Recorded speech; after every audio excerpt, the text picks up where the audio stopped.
payaso. Apaan tuh? Apaan tuh? Apaan tuh? Apaan tuh? Apaan tuh? Astagfirullah. Astagfirullahaladzim. Dah tuh gue jedar kejedar gedor.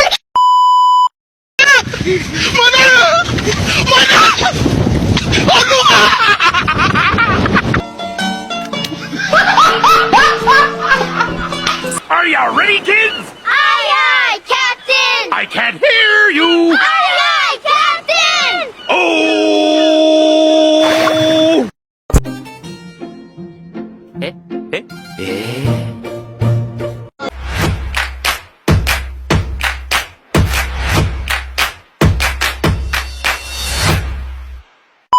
Assalamualaikum warahmatullahi wabarakatuh. Perkenalkan, nama saya Diva Jaya Ramadhani, IPM 2335049, Prodi Pendidikan Guru Sekolah Dasar.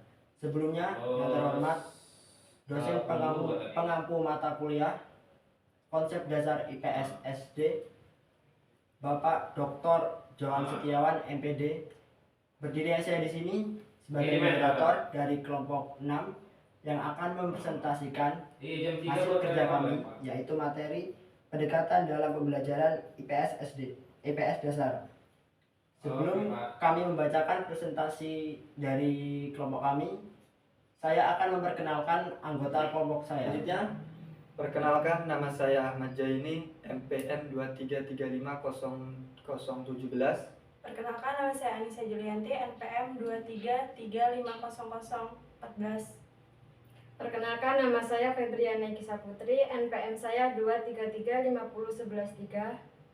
Perkenalkan, nama saya Andini Salfitri, NPM 233500046. Pengertian pendekatan. Pendekatan mengandung arti cara pandang atau cara menyikapi sesuatu dengan bertolak belakang dari asumsi.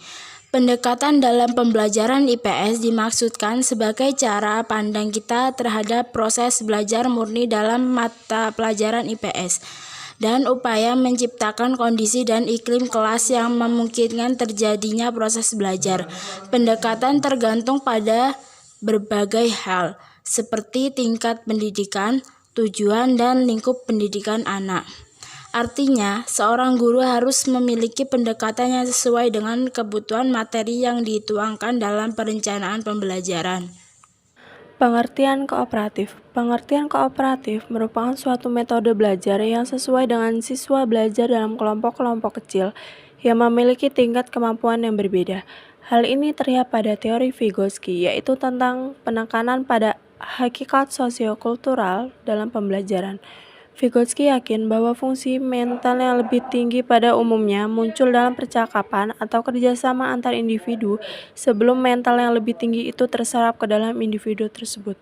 Ada beberapa unsur yang terdapat di dalam pembelajaran kooperatif adalah positive independence. Positive independence adalah elemen pembelajaran kooperatif dan kolaboratif di mana anggota kelompok yang memiliki tujuan bersama merasa bahwa bekerja sama secara individu dan kolektif bermanfaat dan keberhasilan tergantung pada partisipasi semua anggota. 2. Individual accountability. Individual accountability adalah rasa tanggung jawab, suatu pengertian dasar untuk memahami manusia sebagai makhluk sosial dan tinggi rendahnya akhlak yang dimilikinya. Tujuan pembelajaran kooperatif. Tujuan pembelajaran kooperatif adalah menciptakan situasi di mana keberhasilan individu ditentukan atau dipengaruhi oleh keberhasilan kelompoknya. Model pembelajaran kooperatif dikembangkan untuk mencapai setidak-tidaknya 3 tujuan pembelajaran yang penting, yaitu yang pertama, hasil belajar akademik, yang kedua, penerimaan terhadap perbedaan individu, yang ketiga, pengembangan keterampilan sosial. Pengertian pembelajaran kooperatif tipe STAD. Pembelajaran STAD adalah tipe pembelajaran yang paling sederhana dan merupakan pembelajaran kooperatif yang cocok digunakan oleh guru yang baru mulai menggunakan pembelajaran kooperatif.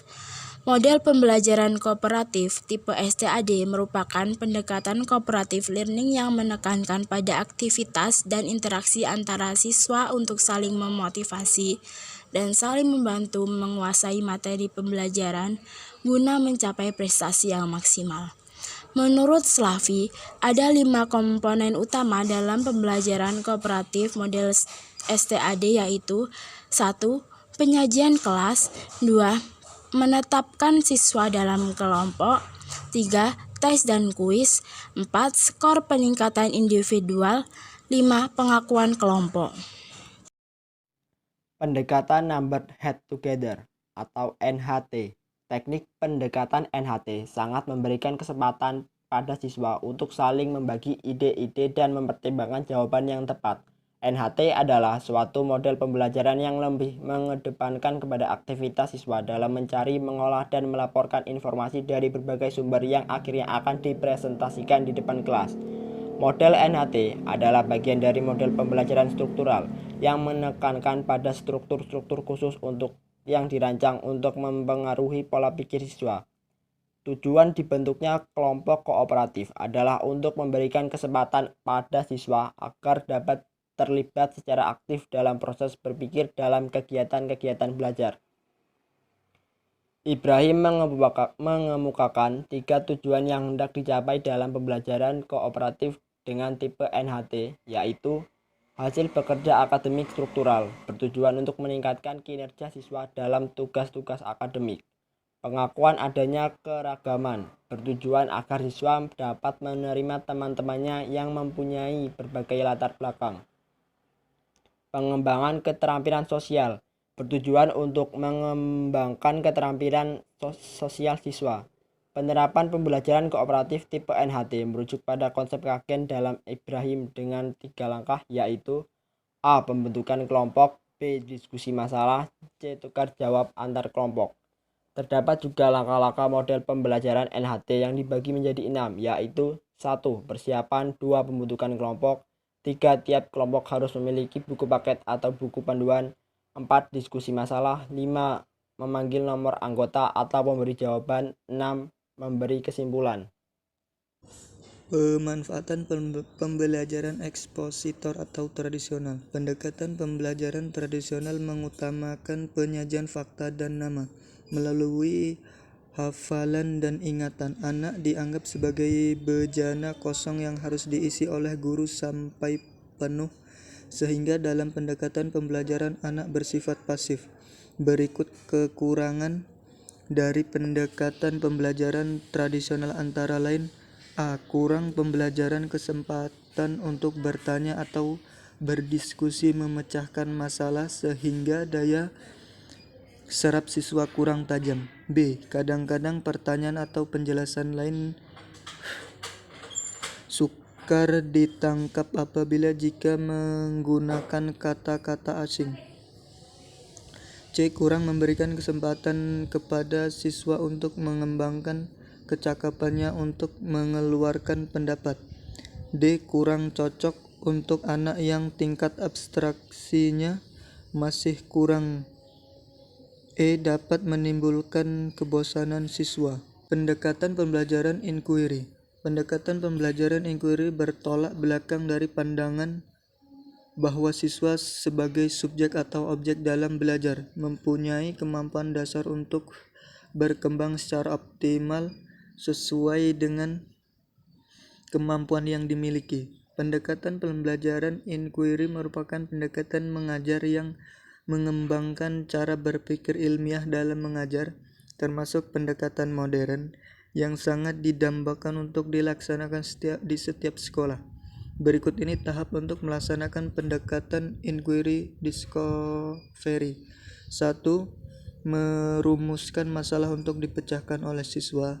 2. Menetapkan jawaban sementara hipotesis. 3. Siswa mencari informasi, data, fakta yang diperlukan untuk menjawab hipotesis. 4. Menarik kesimpulan jawaban atau generalisasi. 5. Mengaplikasikan generalisasi dalam situasi baru. Pendekatan interaksi sosial. Pendekatan ini menekankan terbentuknya hubungan siswa yang satu dan siswa yang lainnya. Kegiatan belajar mengajar hendaknya mengembangkan kemampuan siswa untuk sikap dan perilaku demokratis. Metode yang paling diutamakan dalam pendekatan ini diantaranya diskusi. problem solving, metode simulasi kerja kelompok, dan metode lain yang menunjang interaksi sosial. Pendekatan tingkah laku atau behavioral model. Beberapa istilah yang digunakan untuk pendekatan ini diantara lain behavior modification, behavior therapy, social learning theory. Pendekatan ini mendorong teori tingkah laku sebagai aplikasi dari teori belajar behaviorisme. Tingkah laku individu pada dasarnya dikontrol oleh responden individu yang lain. Penguatan hubungan stimulus dan responden merupakan proses yang menyebabkan perubahan tingkah laku. Sekian presentasi dari kelompok kami. Jika ada salah, saya mohon maaf. Saya akhiri. Wassalamualaikum warahmatullahi wabarakatuh.